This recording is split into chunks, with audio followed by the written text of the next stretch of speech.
Hi, everybody, and welcome to Different Leaf, a show for new and experienced cannabis consumers. I'm Britt Smith. Like many lifelong flower smokers, I've been a bit reluctant to try dabbing cannabis concentrates, probably because there's a blowtorch involved and I'm super clumsy. And if I'm being honest, probably because it looks like you're doing a much harder drug than weed. But as I learned from this episode's guests, there really is nothing to be feared with concentrates. Also known as extracts, they're exactly what they sound like. They're just the good stuff of the cannabis plant extracted off the leaves and flowers and concentrated into a little blob that's full of cannabinoids, the chemical substance that fills the little tube-looking glands or trichomes that cover the plant. Concentrates can fall into one of many categories, including wax, shatter, butter, hash, resin, rosin, diamonds, sauce, sugar, and more. But all of them are basically the same thing, a potent, inhalable option, and when you ingest it, it's known as dabbing. Similar to vaporizing oil, dabbing concentrates is great for anyone who wants the immediate onset and strong physical effects of inhaling their weed, but without the smoke. Dabbing usually requires a special kind of glass pipe called a banger, or there's a nail, or there's a kind of straw called a nectar collector, all of which we're going to learn about. And you basically heat these up with a blowtorch, melt the concentrate on them, and then inhale it. There's also electronic dab rigs, or e-rigs, that heat up to the right temperature for you, so you don't have to use a blowtorch. But even with that less intimidating electronic gear, dabbing still looked like something that I might need to learn about before I tried it. Like, what should a new user pick? Hash, resin, sugar? What's the difference? Does it matter how it's been extracted? How much of it should I do? And most importantly, how do I do it without burning off all my hair? So this episode, we're going to learn the basics about dabbing concentrates. First, I talked to CEO Tommy Wu and General Manager Colin Rumsey from Happy Cabbage Farms, producers of Oregon's premium hash rosin, which uses only solventless extraction methods. I wanted to know about the different ways of extracting concentrates and why I should care about the extraction process as a consumer. I know nothing about concentrates. I'm a flower smoker, and I have been for my whole adult life and a little bit longer. So I come from England, and over there we had something called solid, which I guess is similar to, or is the same as hash. This is what I'm trying to figure out. It was like a little ball or sort of nugget of hard black or brown, sort of looked like soil but really compact, and when you burned it, it crumbled, and we used to crumble that into tobacco that we would roll into and smoke it. Is that the same thing as the hash that you're talking about? I would venture to guess yes. That's that old school, Yeah. dark hash. People would put it on bowls, or people would put it into hookahs to smoke it out of, or roll it into joints. I never knew what it was. What is it? Where does it come from? How is that weed? I smoked it and got high and had a great time, but I never understood what it was. How was that little ball of hash made?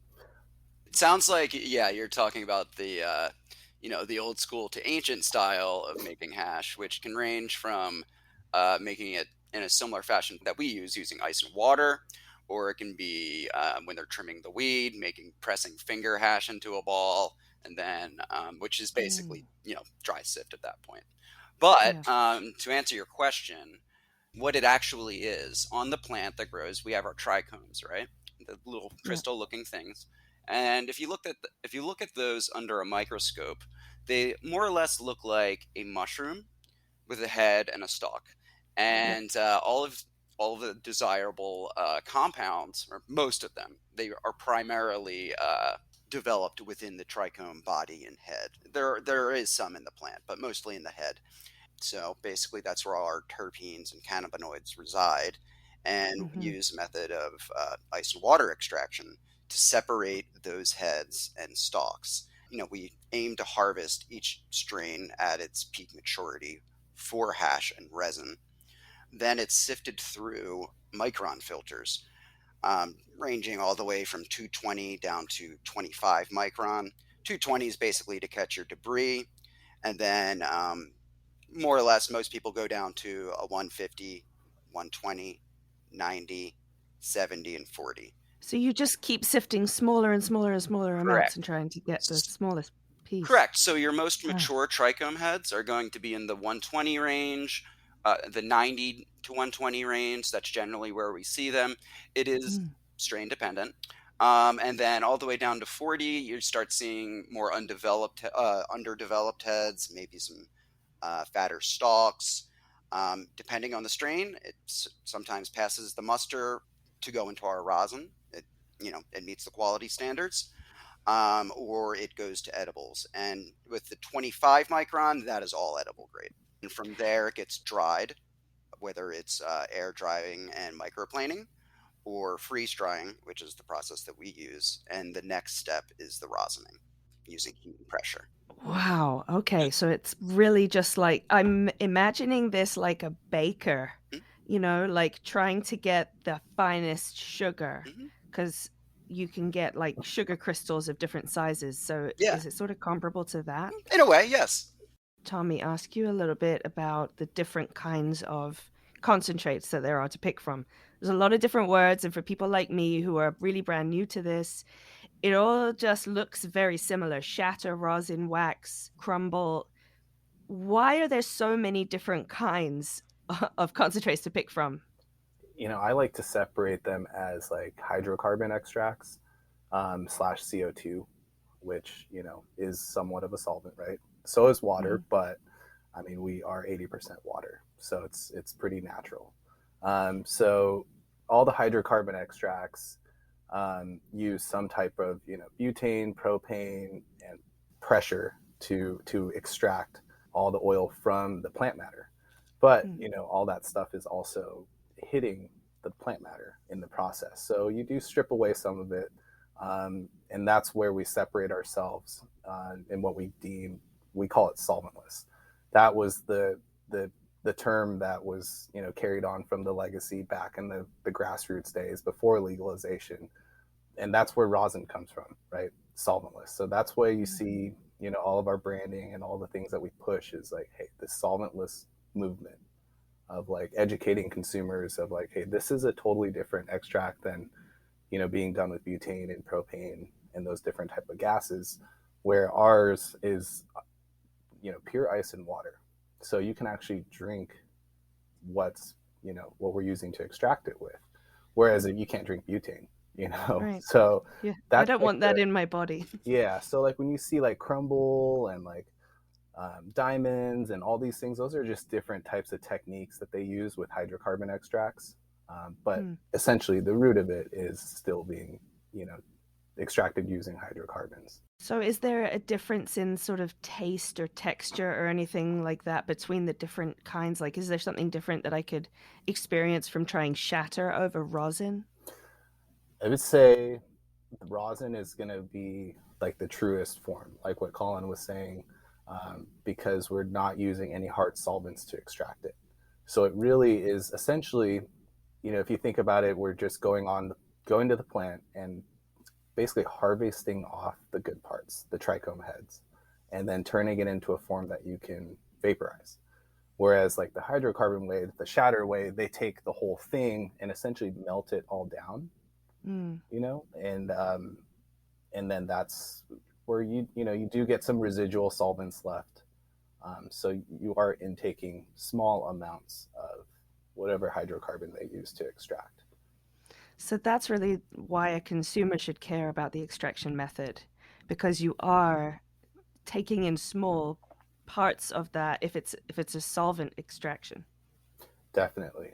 And to take it one step further, where people see that good rosin is expensive. It's expensive because as compared to like the counterparts of shatter and live resin, it's all about the input material. So when we do ice and water extraction, you can imagine that doesn't kill off any kind of harmful molds and stuff like that, right? And so I'm not saying all hydrocarbon extractors do it, but they can get away with slightly what we call dirtier material because they're able to, use the hydrocarbons to extract it out. Depending on who's doing it, there's also pesticide remediation that they can do, where they use other chemicals to strip away pesticides that, popped up during the test, so it comes out clean.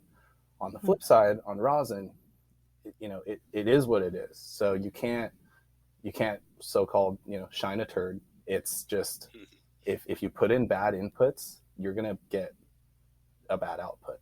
How in the world does ice and water extract trichomes from cannabis? So it starts at the harvest. We do not dry and cure. It's a process called whole plant fresh frozen.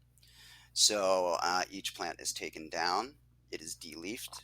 The buds are broken down into the optimal size. So what we're looking for on the bud, besides trichome development, would be its surface area and structure, meaning when we put it into the wash, which is a climate-controlled room and a large vessel that spins ice-cold water and ice. So it basically agitates the fresh frozen marijuana.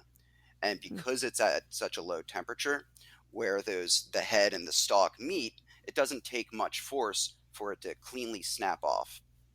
Whoa. And then that water gets filtered through our drain bags, which are the micron filters. And then we collect. Whoa, that's ancient technology. Yeah. And then we grade the individual micron batches of hash for quality before we rosin it. Oh my gosh, everything is starting to make sense to me. So freezing the flower allows you to sort of really cleanly get all of that good stuff off the leaves without any of the plant matter in it. Yes.